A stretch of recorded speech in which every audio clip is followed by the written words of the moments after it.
데일리 브리핑. 네, 오늘은 워싱턴 한면택 특파원과 함께합니다. 한 특파원 안녕하십니까? 네, 안녕하십니까. 워싱턴입니다. 자, 토요일 저녁 유세 도중에 발생했던 트럼프 전 대통령에 대한 암살 시도 얼마나 놀라셨습니까? 네, 그야말로 발생하지 말아야 할 뻔 사태까지 벌어진 네. 2024 백악관 레이스였습니다. 지금 상태는 지금 어떻습니까? 이 트럼프 전 대통령. 네, 트럼프 전 대통령이 이제 그 장면을 보신 분들은 다시 한번 기억하실 텐데요. 네. 오른쪽 귀 쪽에 이제 그 총탄을 맞는 그런 모습이었고, 그 다음에 오른쪽 귀에서 얼굴로 이제 피가 흐르는 그런 모습도 그대로 목격이 됐습니다.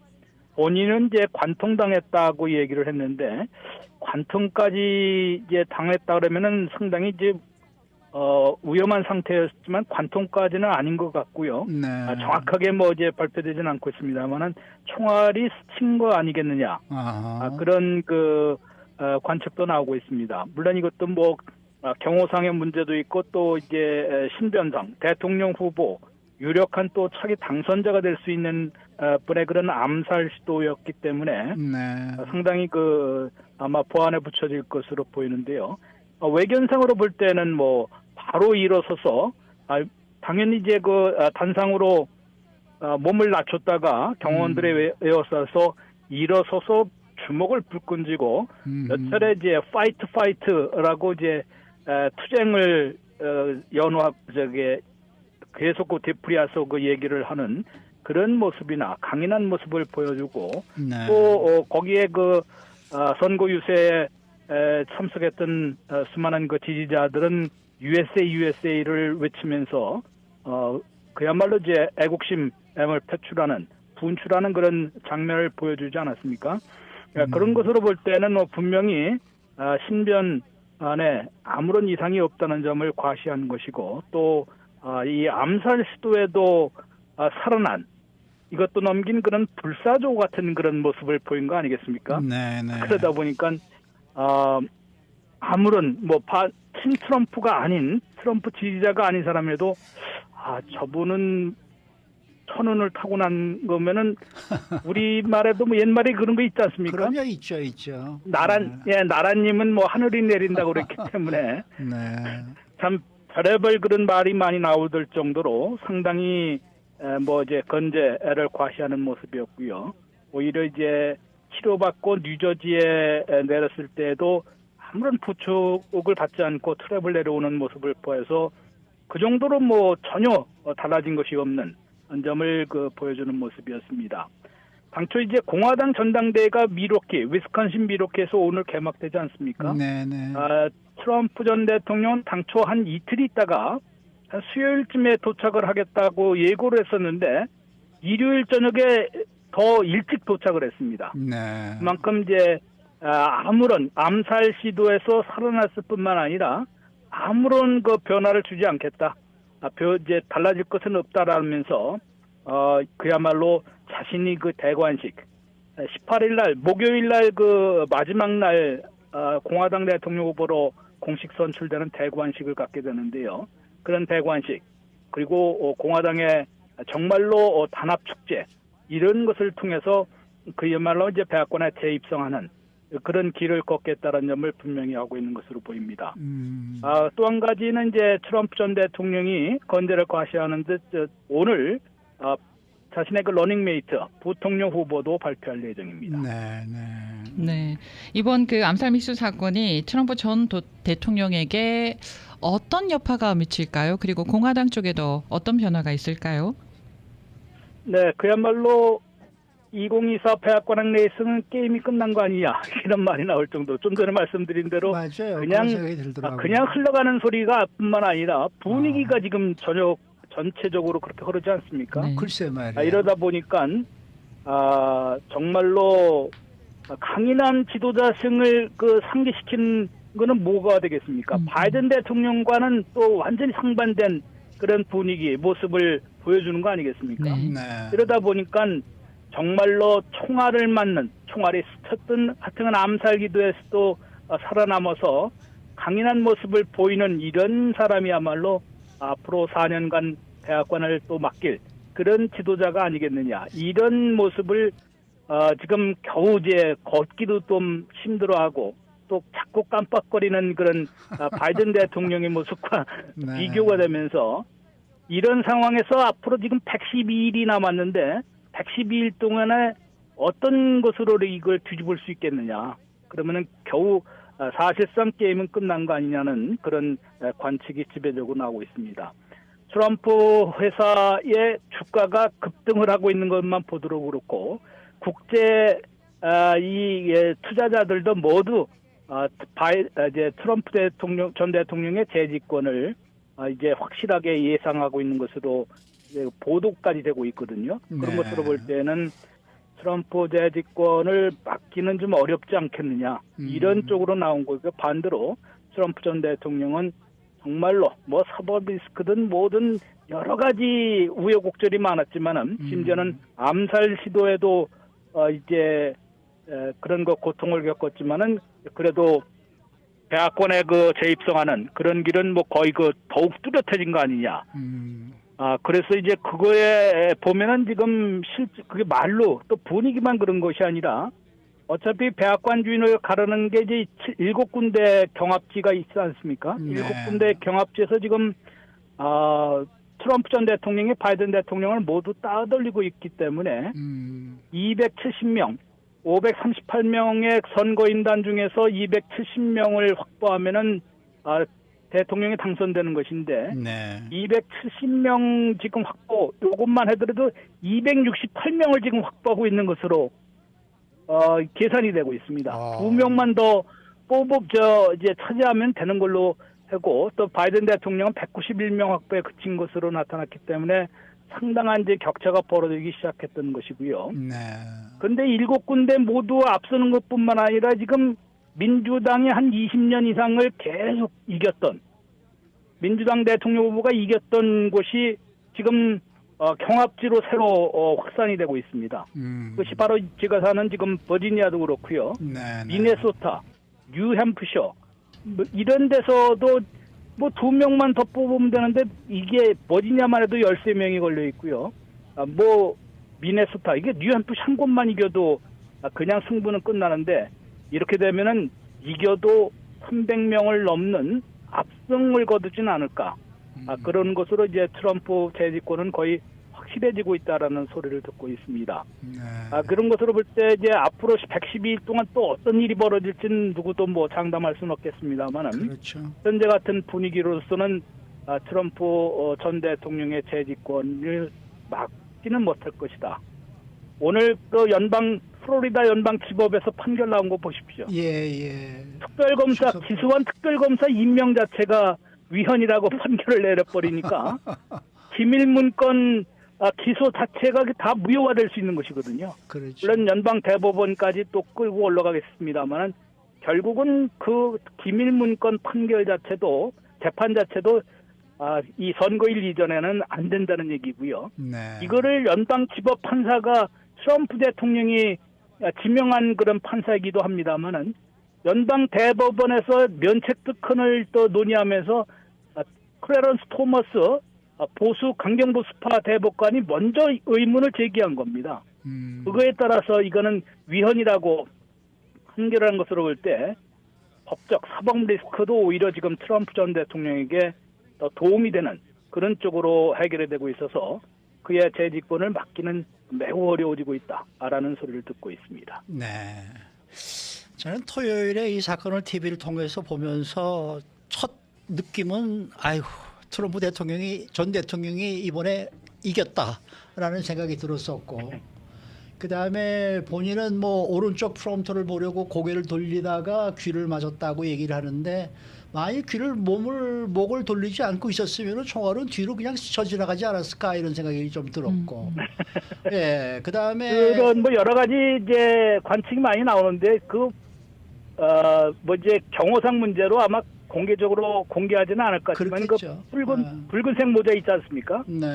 그게 방탄 모자라고 다 이제 아. 널리 알려져 있습니다. 그래요. 아. 네. 그렇기 때문에 이 머리 쪽을 겨냥해서 쐈더라도 아하. 상당히 그 방탄 모자 때문에 목숨을 보존할 수 있을 것이고 그것이 오히려 튕겨서 아. 그런 그 유탄으로 이제 그런 부상을 입지 않았느냐 이런 아. 소리도 나오는데 그거는 모자를 공개를 안 하니까 그거는 그 방탄 모자라고 공개를 하겠습니까? 그것은 경호의 큰 무기인데 여러 가지 설만 그렇게 많이 나오는 것이죠. 글쎄 말이에요. 근데 그 설이 아니라 제가 그렇게 생각했다는 거죠. 그리고 저는 이 귀를 귀가 스쳐 지나갔다 그래서 이 저격범은 이게 프로페셔널이 아니고 조금 아마추어구나라는 생각을 그 당시에 했었고 그런 여러 가지 생각이 좀 들더라고요. 그러나 저러나 지금 네 말씀하세요. 공개된 그 신원 보더라도 20살짜리 아닙니까? 20살짜리 고등학교 졸업한 지 2년밖에 안 된 그런 풋내기에다가 이제 그 어떤 육성에서는 공화당도 싫고 자신은 공화당원으로 등록이 돼 있으면서도 공화당도 싫고 트럼프도 싫다 이렇게 이제 증오심을 좀 표출하는 목소리도 한번 공개가 됐습니다만은 거의 아버지가 산 AR-15 그런 소총을 갖고 그걸 참 이게 경호 문제 아마 또 큰 바람이 피바람이 불 것으로 불 거예요. 그러다 보니까 이게 심지어는 어떤 소리까지 나옵니까? 이 바이든 측에서 일부러 내버려둔 거 아니냐? 왜냐면 막 그 큰 소총, 긴 소총을 갖고 그 담벼락 옥상으로 올라가는 것도만 목격되고 그랬다거든요. 그걸 어떻게 그거를 그래 스나이퍼들이 지금 그 배치돼 있다가 그것을 이제 조준해서 또 사살한 거 아니겠습니까?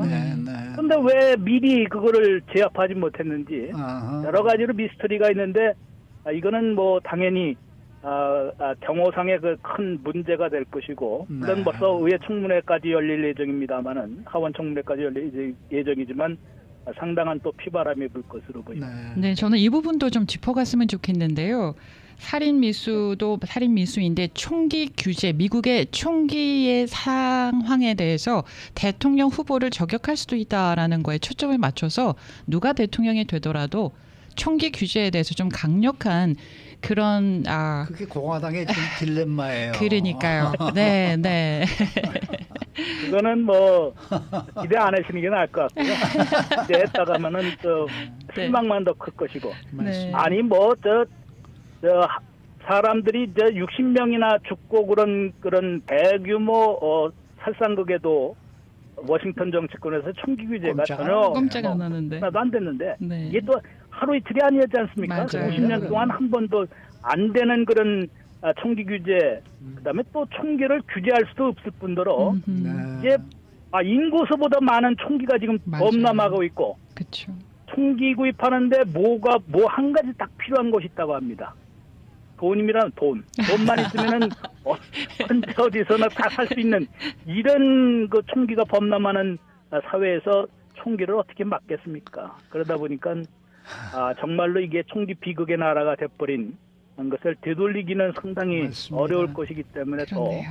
더 낙담을 할 수밖에 없는 상황 같습니다. 그러나 저러나 바이든 대통령 쪽에서는 상당히 좀 더 불리해진다라는 이제 느낌이 들고 그렇게들 지금 언론에서 보도를 하고 있는데 어떻게 보세요?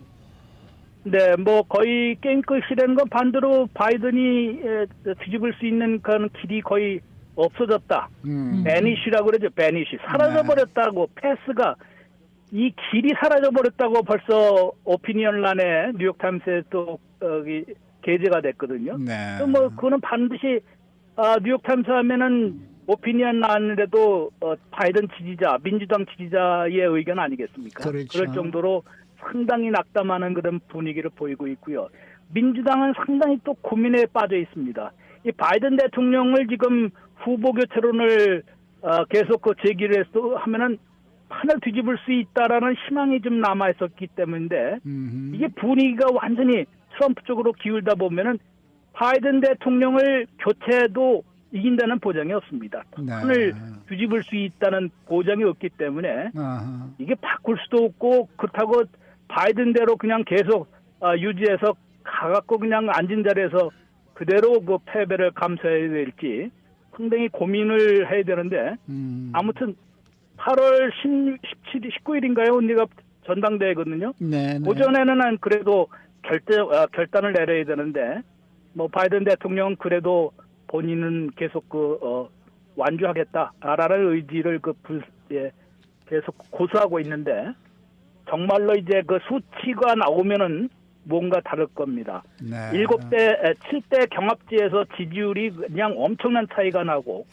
돈도 안 들어오고 그러면 어떻게 하겠습니까? 당연히 후보라도 한번 교체하는 마지막 카드를 또 써봐야 되지는 않겠습니까? 그렇죠, 그렇죠. 이렇게 되면은 또 바람이 어떻게 불지 보이는 게 그렇네요. 트럼프 지지층에 결집되지만 공화당원 중에서도 이 친구처럼 이 암살 시도범처럼 반 트럼프 의견 입장 갖고 있는 사람들도 꽤 있거든요. 많이 있죠. 트럼프의 네. 재집권만은 막아야 된다는 이것을 또 결집시키려는 시도가 민주당 진영에서도 나올 것이기 때문에 네. 아직까지 뭐 100% 확신할 수는 없지만은 민주당의 어떤 그 전략 마지막 회심의 승부 뒤집기 한판 뒤집기 승부 전략이 나올지 그것도 아마 예의주시해야 될 네. 것으로 보입니다. 오늘 말씀 잘 들었습니다. 네, 고맙습니다. 네, 워싱턴 한면택 특파원이었습니다.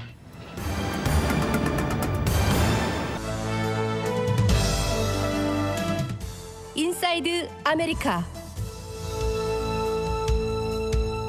네, 트럼프 전 대통령 피격 사건과 관련해 나온 소식들을 좀 더 알아보도록 합니다. 박현경 기자. 네, 안녕하십니까. 트럼프 전 대통령도 이번에 죽을 뻔했다. I shouldn't be here. 여기 있을 게 아니라 죽을 뻔했다라고 전했는데 자신을 살린 건 이거 덕분이라고 했는데 그게 무엇입니까? 트럼프 전 대통령은 국경 수비대가 자신의 생명을 구했다고 주장했습니다. 트럼프 전 대통령이 이제 불법 이민 차트를 보기 위해 고개를 돌리면서 총알을 피했다 이런 보도가 많이 나왔는데 트럼프 전 대통령도 차트를 가리키며 고개를 돌리지 않았더라면 총알은 자신의 머리에 명중했을 것이다 이렇게 회상하며 국경 수비대가 나를 살렸다라고 말한 겁니다. 그러니까 불법 이민자 단속하는 국경 수비대의 그 업무와 관련 있는 차트를 보기 위해서 그렇게 고개를 돌렸기 때문에 결국은 국경 수비대가 자신의 생명을 지켰다는 그런 논리를 핀 건데요. 물론 뉴욕타임스는 그렇게 말했다고 전하긴 했는데 트럼프 전 대통령은 뉴욕포스트와 인터뷰에선 다음 둘을 언급했습니다. 행운이거나 신에 의한 것이라고요. 예, 트럼프 전 대통령은 많은 사람들이 내가 여기 살아있는 걸 신의 가호 덕분이라고 한다면서 그처럼 전했습니다. 그런가 하면 트럼프 전 대통령의 장녀죠. 이방카는 돌아가신 엄마가 아빠를 지켰다고 했는데요. 어제 X 계정에 2년 전 오늘 엄마가 돌아가셨다며 엄마가 아빠를 지켜준 것 같다고 적었습니다. 네. 자, 트럼프 전 대통령에 대한 그 저격 용의자가 총격을 시작하기 직전에 경찰관하고 맞닥뜨렸다라는 그런 얘기가 있더라고요. 네, 당시 상황에 대한 업데이트가 속속 나오고 네. 있는데요. 총격 전에 현지 경찰관이 총격이 발생한 그 건물 지붕에서 총격범이죠. 토마스 매슈 크록스를 발견했다고 밝혔습니다. 당시 현지 경찰들은 수상한 사람이 있다는 신고를 받고 수색을 시작했고요. 트럼프 전 대통령의 유세 현장에서 150야드, 미터로는 137m 정도 떨어진 건물 지붕에서 누군가를 발견하고 나서 그를 검거하려 올라갔습니다. 올라가려 했는데 근데 경찰관이 지붕으로 올라가려고 양손을 짚는 순간 용의자가 방향을 틀어서 총을 겨눴고 이를 피하기 위해서 지붕에서 그 손을 뗄 수밖에 없었던 상황이라는 겁니다. 그러고 나서 그 직후에 트럼프 전 대통령을 향한 그 총격이 발생했다고 합니다. 결국 경찰이 용의자를 그렇게 눈앞에 두고도 총격을 막지 못한 것이어서 경호 실패론 고개를 들고 있고 이건 앞으로 더더욱 거세질 전망입니다. 아마 상당할 거예요. 네. 더더구나 뭐 트럼프 전 대통령 경호를 전담하는 비밀 경호국이 또 오늘 아침에는 관련 조사에 적극적으로 참여하겠다라는 그런 입장을 내놨더라고요. 네, 캠벌리 추틀 비밀 경호국 국장이 오늘 총격 사건 이후 처음으로 성명을 냈는데요. 오늘 성명에서 조 바이든 대통령이 지시한 조사에 적극적으로 참여하고 또 의회의 어떤 조사 행위에도 협조하겠다고 했습니다. 그러면서 공화당 전당대회 경호 계획에 자신한다고 또 전했는데요. 토요일 피격 사건 이후 우리는 계획을 검토하고 강화했다고 강조했습니다. 한편 오늘 그 공화당 전당대회가 열리는 위스콘신주 미러키 당국은 인근 지역에서 경비 인력을 지원받고 또 검문소를 늘리면서도 시위 비롯한 행사는 예정대로 진행할 수 있게 그냥 놔뒀습니다. 네. 경호 실패가 어떻게 가능했는지와 관련해서 의문이 풀리지 않는다라면서 여러 가지 또 음모론이 또 일어나고 있습니다. 네, 이번 사건과 관련해 음모론도 퍼지고 있는데요. 네. 영국 BBC 방송은 음모론은 때때로 합당한 의문 또 혼란 속에서 시작된다면서 네. 경호 실패의 이유가 설명되지 않아서 그 빈 공간으로 불신, 추측, 거짓 정보가 밀려들고 있다고 진단했습니다. 예. 이번엔 좌파 진영도 음모론의 진앙으로 지목됐는데요. 트럼프 전 대통령이 의연한 대처를 통해서 강인한 그런 모습 부각시키면서 지지층을 결집시켜서 승기를 더 굳혔다는 그런 관측이 나오는 상황에서 열세에 처한 조 바이든 대통령 지지자들이 움직인 게 아니냐는 설명입니다. 네, 이 사건이 발표가 되자마자 뭐 한국에서도 음모론이 나오더라고요. 어떤 내용의 음모론이 있었습니까? 트럼프 측이 자작극을 꾸몄다는 게 대표적인 예로 꼽힙니다. BBC에 따르면 실제 X에선 이번 사건 직후부터 스테이지드, 연출됐다는 표현이 크게 유행하고 있습니다. 이 표현은 음모론의 온산으로 꼽히는 트루스 소셜 같은 그런 비주류 소셜 미디어에서 사실 주로 많이 쓰이던 건데요. 근데 이번 사건으로 X 같은 그런 주류 소셜 미디어까지 사용되는 등 그 범위를 확장하고 있다는 지적입니다. 그러면서 BBC는 X상에서 근거 없는 추측, 증오, 욕설로 채워진 게시물들이 수백만 건의 조회수를 챙기고 있다고 전했습니다. 네. 왜 이번에 이 사건과 관련해서 트럼프 전 대통령이 이렇게 손을 들고 찍힌 사진이 있잖아요. 이게 세계의 사진이다. 그러면서 대선 판도를 뒤흔들고 있는 사진이다라고 사람들이 얘기를 하는데 이 사진 기자가 찍은 이 사진도 음모론의 대상이 되고 있다고 하는데 왜 그런가요? 너무 완벽해요. 너무 완벽해요. 네, 맞습니다. 뒤에 성조기도 기가 막히게 휘날리고 말이에요. 네. 네, 이 사진의 구도가 즉석에서 그렇게 찍힌 거기엔 너무 완벽한 구도다. 말씀하신 대로 나부끼는 성조기 배경으로 결연한 표정에 주먹을 치켜든 그 모습의 사진, 음모론의 대상이 되고 있습니다. 그렇게 해서 어떤 내용이 오가나 봤더니 트럼프 귀에 묻은 피는 연극용 젤이고 총격은 일종의 자작극인 가짜 깃발이며 비밀 경호국이 트럼프 선거본부와 공모했을 수 있다 이런 주장인데요. 워싱턴 포스트가 이런 내용을 전했습니다. 트럼프 전 대통령은 총격 직후 대피를 재촉하는 그 경호 요원들한테 왜 기다려라라고 제지하고 나서 수차례 주먹을 이제 치켜들지 않습니까? 네. 그런 부츠 기자의 사진이 찍힌 것도 그때였는데 음모론자들은 당사자가 그렇게 라고 기다려라라고 한다고 어떻게 대피를 늦추는 게 말이 되느냐 이런 주장 펼치고 있습니다. 그럴 수도 있네요. 이런 음모론의 더 새로운 표현도 나오고 있어요.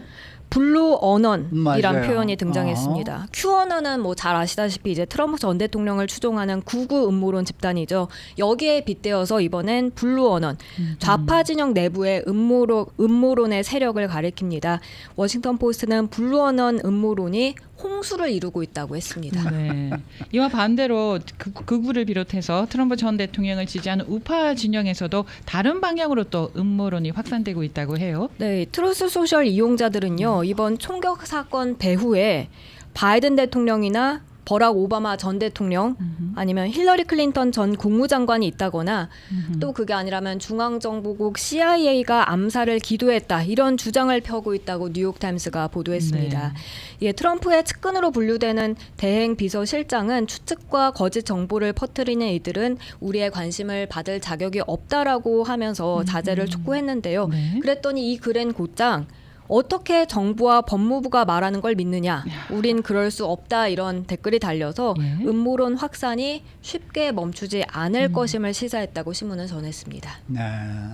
이 총격범인 이 올해 20살의 이 토머스 매튜 크룩스 이 사람에 대한 내용도 지금 계속 나오고 있는데 과거 성향을 놓고 지금 진술들이 엇갈리고 있습니다. 네, 한편에선 그가 평범한 학생이었었다 이런 주장이 나오고 있는데 또 한편에선 그가 왕따를 당했었고 특별한 정치적 견해를 드러내지 않던 외톨이였다고 합니다.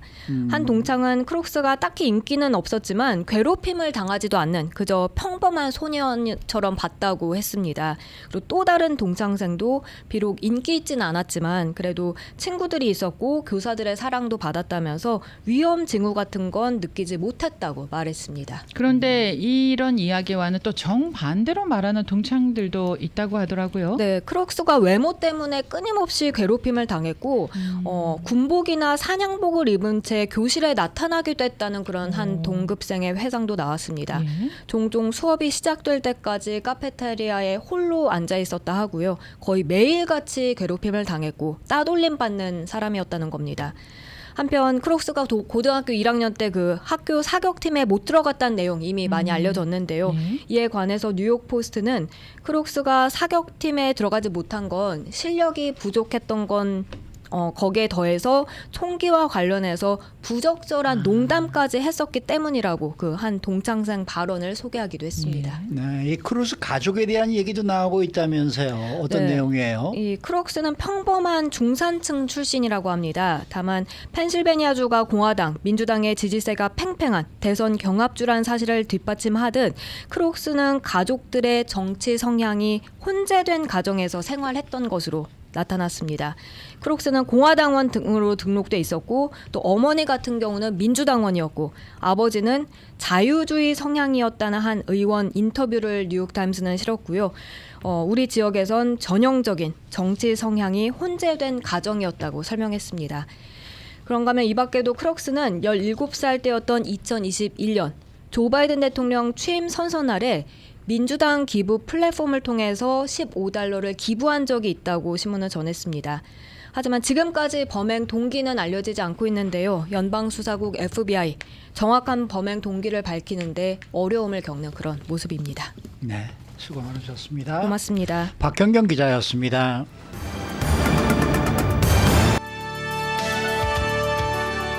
이슈 투데이. 네, 오늘은 심장내과 전문의 조재영 박사 함께합니다. 박사님 안녕하십니까?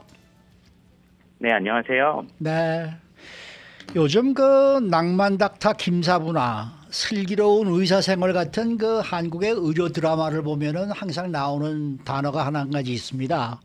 바로 에크모라는 건데 이게 도대체 에크모라는 게 무엇을 말하는 겁니까?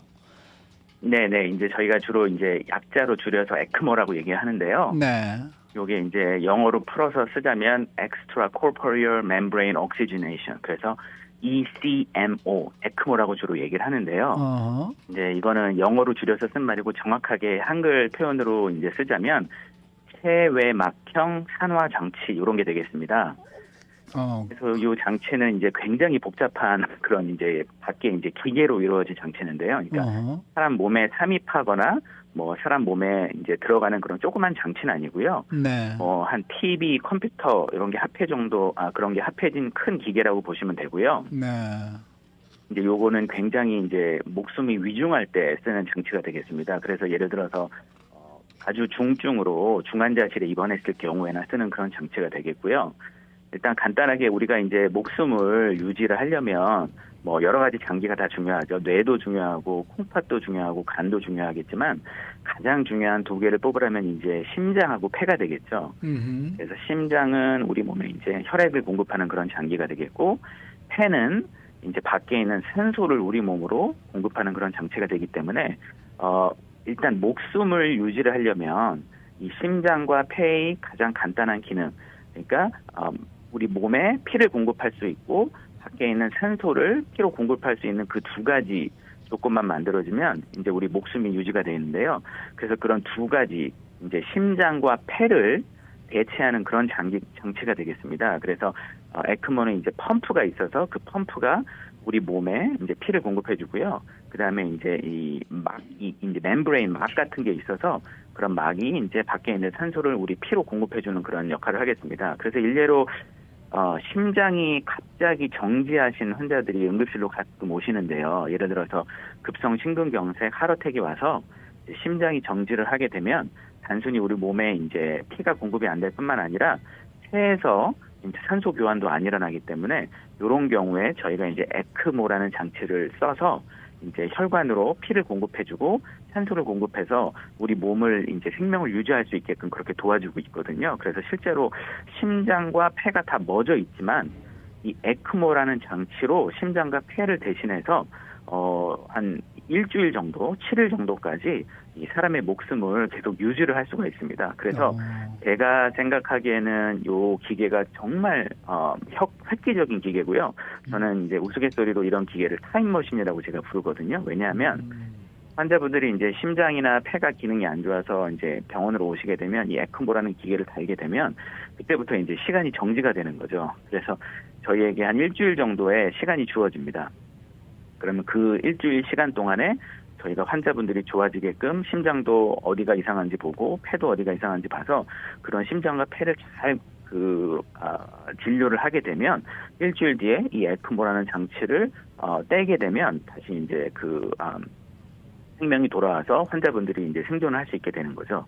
그래서 급성 심근경색 같은 심부전 아니면 급성 호흡부전. 그래서 일례로 2019년, 2020년도에 코비드가 굉장히 많았을 때 그때는 이제 심장보다는 폐가 안 좋으셔서 응급실로 오시는 경우가 많아서 그런 경우에도 이런 에크모라는 장치를 하고 이제 코비드가 일주일 정도 지난 동안에 어느 정도 컨트롤이 되면 그런 분들은 심장과 폐만 어느 정도 유지해 주시면 코비드가 나을 때쯤이면 다시 사시게 되니까 그런 식으로 해서 저희가 에크모를 굉장히 많이 썼었거든요. 그리고 한국 같은 경우는 의료기술이 굉장히 발달이 돼 있어서 이 에크모로 코로나, 코비드 걸리신 분들을 굉장히 많이 살렸다고 그렇게 보고가 되고 있거든요.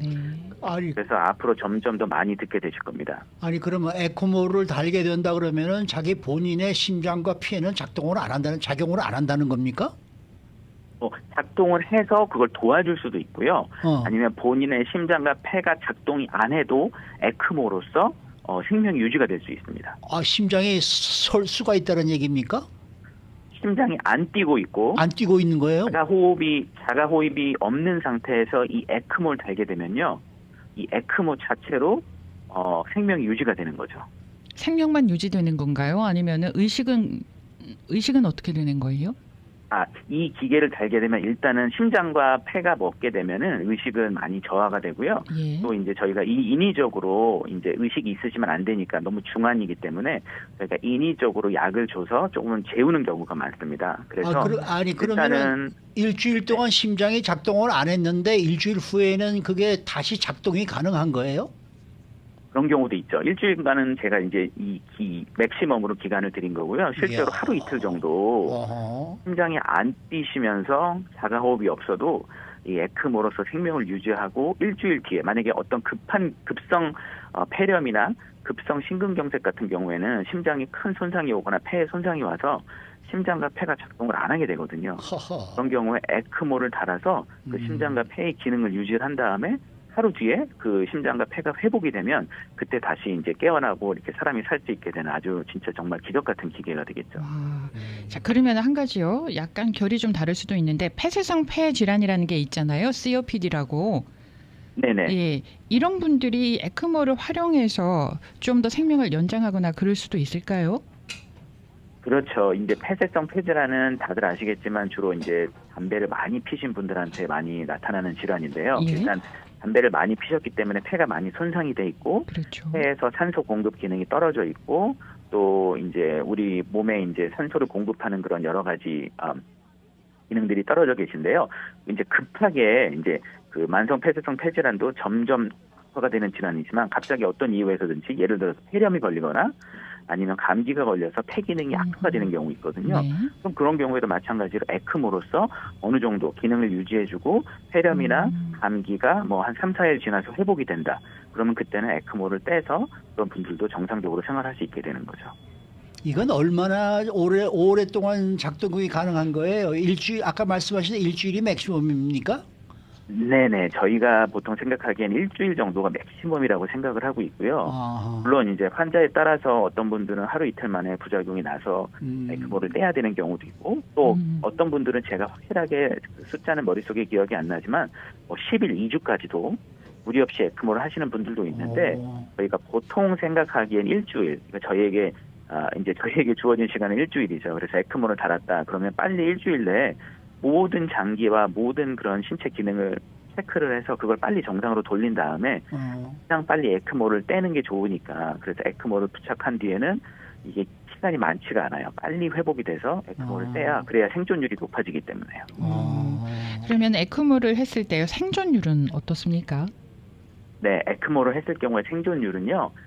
보통 하루마다 10%씩 떨어진다고 보시면 돼요. 네? 다시 에크모를 한번. 오늘 했다.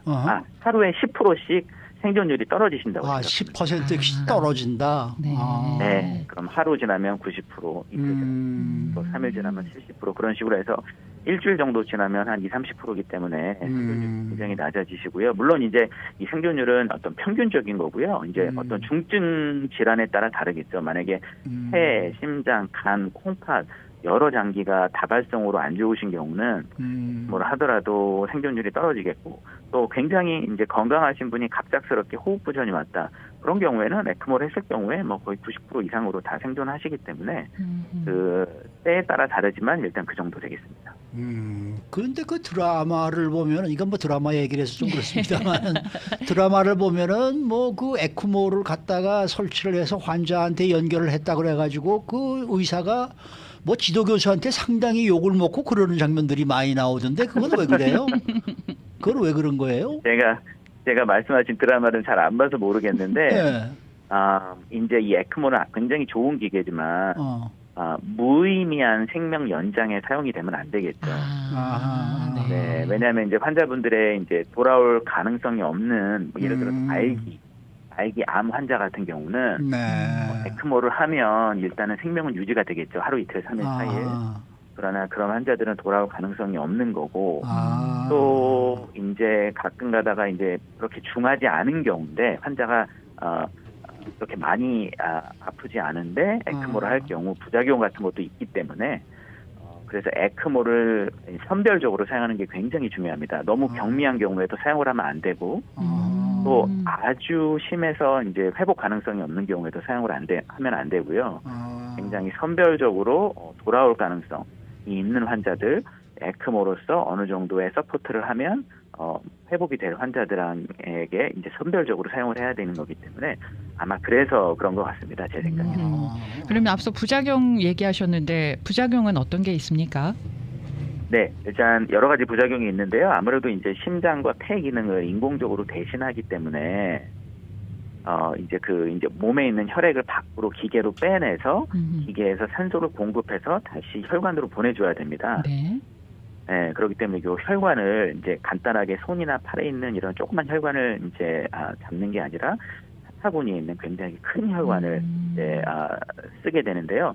그러다 보니까 이제 그런 혈관 손상 같은 부작용도 있고 또 밖에 있는 산소를 공급하다 보니까 그 산소의 농도나 이런 게 안 맞아서 폐가 무리가 되는 경우가 있습니다. 폐에 압력이 걸리거나 폐에 산소 공급이 잘 안 되거나 또는 너무 많은 산소를 줘서 폐에 손상이 되는 경우도 있고요. 또 이 에크모를 쓸 때는 아무래도 피를 밖으로 빼내서 다시 공급해야 되기 때문에 혈전 용해제, 흔히 말하는 피 묽게 하는 약을 쓰게 되는데요. 그러다 보면 이제 출혈이 날 수도 있고 또 반대로 혈전이 생겨서 장기가 또 손상이 되는 경우도 있고 굉장히 많은 부작용이 있기 때문에 그래서 선별적으로 상대적으로 좀 회복 가능성이 있는 환자들에게 그런 경우에 사용해야 되겠습니다. 그러니까 이 에코모라는 거는 사용할 수 있을 정도로까지 몸이 나빠지면 안 되는 거 아니겠습니까? 네, 그렇죠. 그렇죠. 예. 가능하면 에크모를 사용 안 하는 게 제일 좋은 거죠. 근데 그렇죠. 필요한 경우에는 선별적으로 굉장히 네. 선택적으로 돌아올 회복 가능성이 높은 환자들에게 글쎄. 그런 환자들에게 사용해야 되겠습니다. 그러니까 이건 뭐 본인을 위한 기계라기보다는 내 주위에 있는 사람들이 혹시라도 할 때 결정을 내가 내려야 되는데 그 결정을 어떻게 내릴 것이냐가 중요한 그런 이제 포인트가 될 것 같네요. 네, 맞습니다. 아하. 오늘 말씀 잘 들었습니다. 네, 감사합니다. 네, 심장내과 전문의 조재영 박사 함께했습니다.